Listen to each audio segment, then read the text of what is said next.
much. It's a true privilege to be here in this beautiful city. I'm really excited. This is my first time. And it's also an honor to speak about, let's see, where do I... let's see. Where do I point this? Yeah, it's just that I need to change this. Wrong picture. But this is a theme of this conference that I truly believe in, to recovering the city for its people. And as mentioned, I used to be a mayor of Stockholm. I was in the city hall for 12 years, and before that I was a member of parliament. But today I'm not here to speak so much about my city. I'm here to speak about what we all are learning at this moment, the new evidence of what truly makes a city livable for its people. So more than 80% of Latin America already lives in cities. And this is what's coming for so many regions around the world. In the end of this century, 85% of our global inhabitants will live in cities. And in Santiago, there's almost 7 million of you living here, and it's very impressive, and this is a global trend that we will see for the future as well. And three things is hopefully worth your morning. It's about what truly makes a city livable and to understand people better, but also how can we understand cities better and who actually gets to belong in it once we build one. So this is the era of cities. It has become our natural habitat for our global population. There's not just where we live, it's how we live, how we meet, how our opportunities and our experience and our everyday are shaped. And it's also about understanding how people actually experience cities. And that's what makes a truly livable cities. So for a century, we got really good at understanding how cities are functioned. Engineered, it was transport, how we used the land. It was very efficient, the 20th century city. It was very efficient, it was measured, it was engineered from above. But today, we have more and more knowledge about also humans, what makes us thrive. And to understand a living city, that cities always change, and we know that. Everyday decision, where people meet, where they interact, everything of this actually creates a living city, and millions of decisions make that changes every day. And Carlo Ratti, the researchers at MIT, he curated the Architecture Biennale last year, and he talked about intelligence from the Latin words of people, gens. So it's human intelligence, artificial intelligence, and collective intelligence, and everything comes together. And this is truly what this conference is always also about. It's not only artificial intelligence, it's about our collective human intelligence as well. And to understand human nature, we now have much more data that understands what actually makes us feel well-being, have a purpose, feeling belonging to a place. So this is something that everyone should invest, not just when it comes to infrastructure, but also to build a place where we actually also invest in things that makes us feel connected to a place.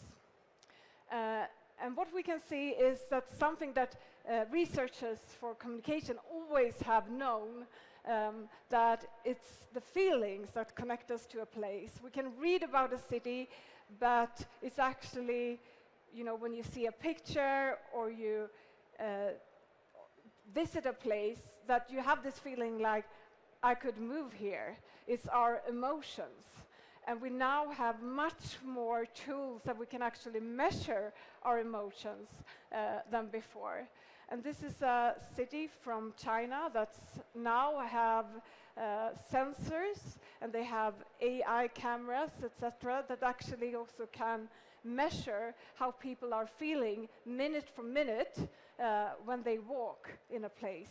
And this is also connected to neuroscience, that they are better at today at understanding how we feel and our emotions, our experience when we walk, when we visit a place, and that's something else than just, you know, measuring air quality or traffic that cities usually are very good at. But now this is how we are experience different places, and this is called EMO cities.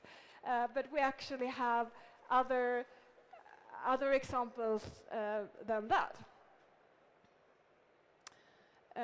So in London and Stockholm, we are now building the first international neuroscience center. It's neuroarchitecture and neurodesign, because it's about creating and designing places that are good for our brain, that we can feel, you know, creativity, that can help us understand when we, you know, design offices. How can we increase productivity, innovation, a sense of belonging also there. And as cities change, when commerce go online, and we can work from home, also the cities change. So we have to focus much more on the experience. So they have built a full lab where they can measure where people walk on the streets, but it's indoors, but also crossings, lighting, so it's a real world environment. And suddenly we get all this data, how our brain actually affects different environment. And this neurodesign and neuroarchitecture is another layer where we combine physical design with also things that emotional design. And you can see that walkability also is very, very good for our understanding, because cities could be quite confusing. It's a lot of different visual confusing things, but here you can see that social connection, daylight, movement is very good for us.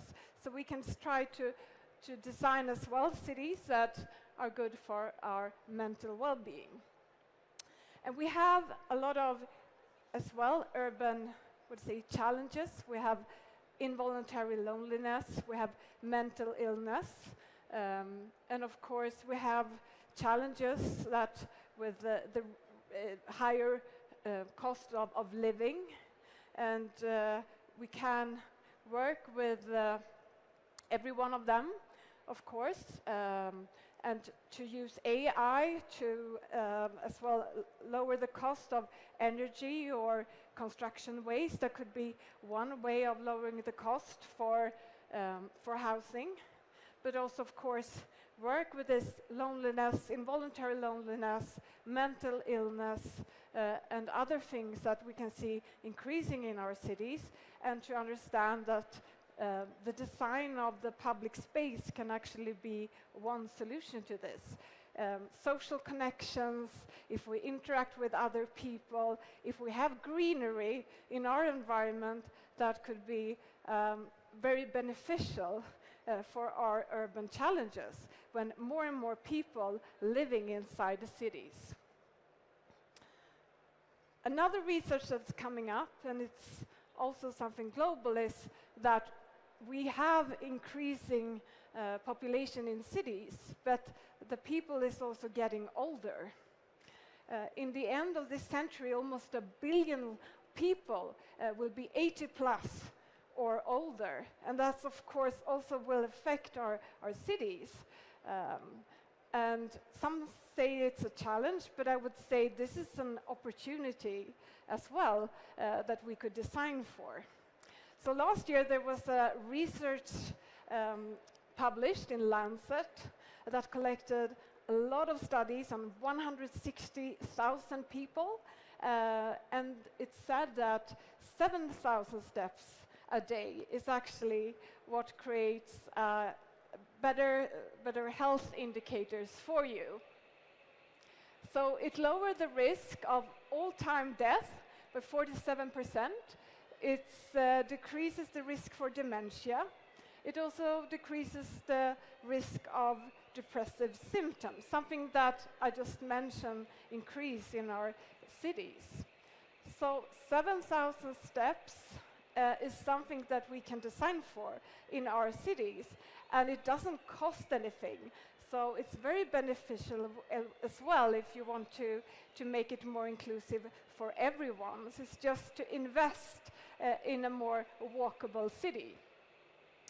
So when we talk about multimodal systems, when we design for mobility, we often include, health with apps or new technology, and it could be that you, for example, you have the smartest and shortest way to take the bus or the metro, or you can combine a scooter or a rental bike with the metro.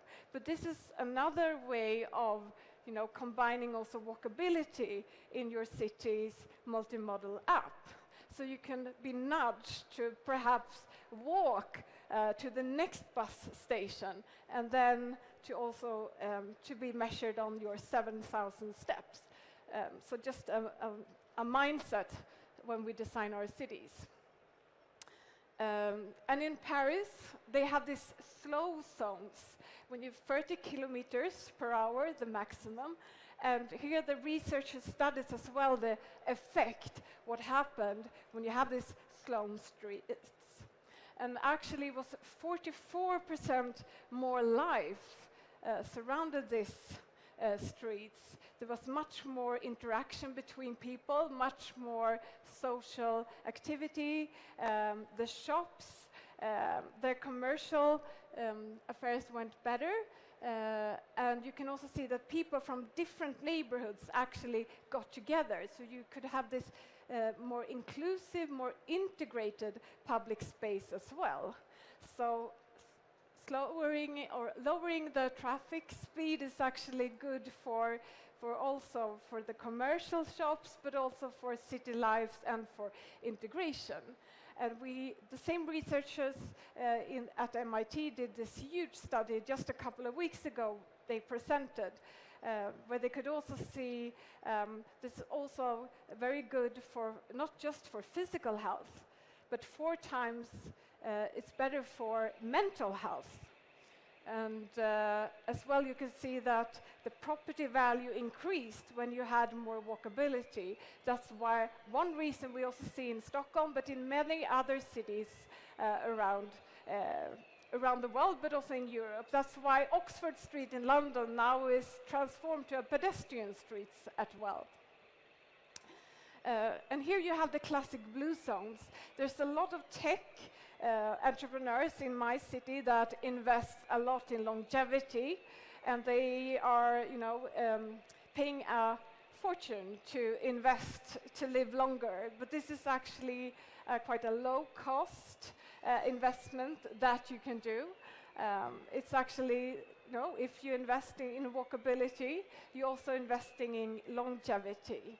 And this is the natural zones, the longevity zones in the world. And you can say that they're very close with family, generations meets. They also eat healthy, of course, but they also walk a lot, they move a lot. And Singapore is the world's first blue zone that has been developed through design and policy. So you can see that as a city you can actually become a blue zone if you have this policy that also invests in greenery, in walkability, in preventive health. So there in Singapore, perhaps the increased lifespan has gone from 63 years old to over 80 in a couple of years. So that's quite impressive. And recovering places for people is also about taking back places once designed for traffic, for cars. We can see it here, we can see it many other places. This is my city, Stockholm. We have children's streets where, you know, today they can design and be active, designing the streets themselves. And here's just one example. And of course the Mapucho River, this amazing example, what you did here, cleaning the river in a couple of years and making it much more, you know, vibrant, and with bicycle lanes and with all these species coming back now since the water is much more healthy. And here is also Bagdecito fish that didn't exist just a couple of years ago. It was much more like a sewer, and today all these species has come back. And this is what actually this policy looks like when it's successful. This is reimagined public space, but also taking it back, and it's a very impressive story behind it. And a physical place, when we are at this smart city conference, doesn't just need to be, you know, this physical place. It could be to combine technique together with a physical place. So we talk often about the third space, but more and more we can also discuss the fourth space. Is when we combine a physical place with a digital space. So here is, for example, the Outer Net in London, which I visit this spring, and you can go there and it's for free, and it's a lot of curated design, and suddenly this third space is actually a fourth space. So it's just a physical space with a digital layer, because when city core changes, when much more shopping go online and we can work from home, we need to figure out how will our city attract people to the city core, and experience culture could be one way, and the fourth space could be one solution to that. But I think it's necessary that it will be free for all, that it doesn't cost anything, and it's a mutual experience, and it's also strengthen a physical place. And another example is Pokemon Go, the most successful one, bringing people outdoors for a mutual experience, and of course also walking together. That's another example, and this is my son. At one of the pictures, we were just visiting a couple of weeks ago the Pokemon Go festival, but it was global, it was all around the world. But I just think that this is something that we could invest in as well. The physical place, the third space, but also having another layer to it. And it's not only about technique itself, but technique that can actually also increase the value of nature, of the physical place. And more we can use sensors in tree barks or cameras that also could detect different species.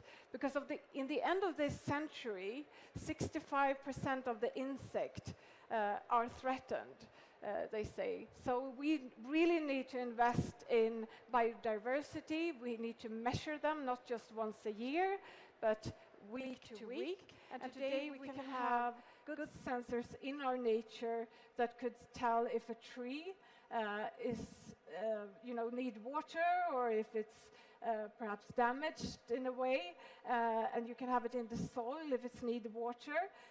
And this is something that we use in our city now, but that will be increasing for the future as well. And I think it's very important to see that if a city, can detect a tree that's almost dying and act on it, it could also have this mentality that it could see a neighborhood that is, stressed, need help, and also interact before it actually breaks. And this is a dual-use investment, because a city that invests in trees and nature is also investing in mental health, because we know that they are connecting. So it's good for the planet, but it's also good for the people.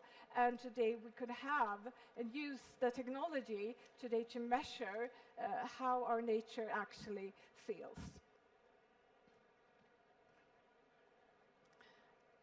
And another huge urban trend, not only in Europe, but also here, and in the US and in many other places, is that we're becoming older.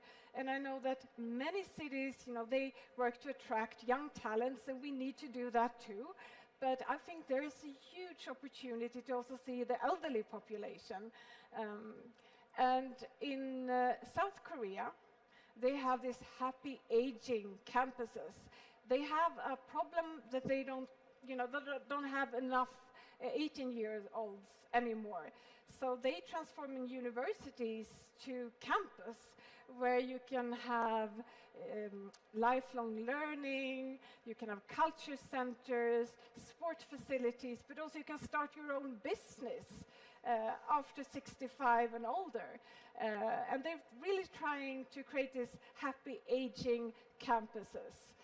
And policies to attract and see the value of elderly people, not just as a burden, but as an asset. Because this strong trend is almost all Africa that is the outlier that will have an elderly population. In many cities around the world, we will actually have an older population. So this is something that we really think of in Stockholm and in the Nordics, but I think that we will need to have in mind in so many other regions around the world. And for just an example, this is Madeline. Her other name is DJ Gloria, and she's become a friend of mine, but she's 82, and she became a DJ 10 years ago. Before that, she was a workout teacher. And she said, it's so boring to be around 80 in Stockholm, because there's nothing there, and I just want to go dancing, but nothing is open. So she started her own club, and today you need to go in, you need to be 50 years old. So I'm 48, but I was invited by her, but they're very strict. And it's full of women and men dancing, and just makes the city more attractive also for this age group. And this isn't something that you perhaps designed in a master document, but it's actually just, to have this engagement with citizens and allowing them to also to see that we can have an active part of the society. We're not a burden, we're actually a very important group that could contribute a lot to our cities. And this is another support that elderly can have for the future. This is the Technology University in Stockholm, KTH, where they now develop robots to also help and support elderly, but also people with disabilities for the future. So they could help you to see if you missed your doctor appointment, or they can help you to cook, or just, to be there. And it's not to replace people, it's just to be there as an extra support. Sometimes it's very difficult to attract people to work with disabled people or elderly. So we need to have these humanoid robots, and they are coming, and they could be a great support, I think, for the future. And they will interact, they will tell if you have a problem, and they could tell it immediately. And I would say this is coming perhaps in 5 years in our city. And another thing that's become more accessible is also mobility. This is Germany and Hamburg, where I visited this spring. And we can see this in the Nordics. In Norway, they had an autonomous bus for 4 years. And I would say that Santiago and Chile is world-class when it comes to electrified transport. And we have autonomous also vehicles up in the Atacama, in the mines. So we have it already here, but also to try to include it in the public transport as well, because then you can get mobility much more accessible. Not only, you know, to have these tours, you can have it at night, you can have it in the suburbs, and you can reach people where they actually live. And that could also be something when we work with more inclusive cities. It's not only, you know, the areas that are quite expensive where people live. You know, we can have autonomous mobility different times, also for areas where it's a struggle to get efficient mobility too. And every one of these shuttles, for example, on demand that are autonomous, can also have, you know, wheelchairs and for babies, etc. So they're very inclusive. So I would say that all of this, how we can understand people better, thanks to our new neuroscience lab, our new sensors, the new research that is coming, what makes us feel well, and to also understand the cities better with all this new technology as well, where we can measure it almost second by second, and not just in a survey. And also include a technology layer on it to combine what's good for people and cities, and to have this recovering design and policy.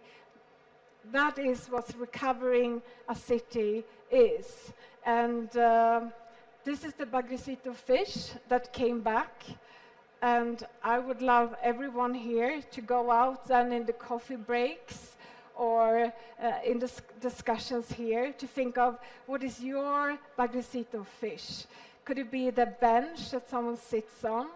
Could it be, you know, perhaps the place where 82-year-olds go and dance? Or what is your Bagrecito fish? And then I would love if you can go in discussion, you know, bring the conditions for a few more, and then we can really talk about, you know, recovering city, recovering a place for the people. So that's what I wanted to share from my perspective as a former city leader, and congratulations to a fantastic start and so engaged leaders with the governor. So thank you, Santiago.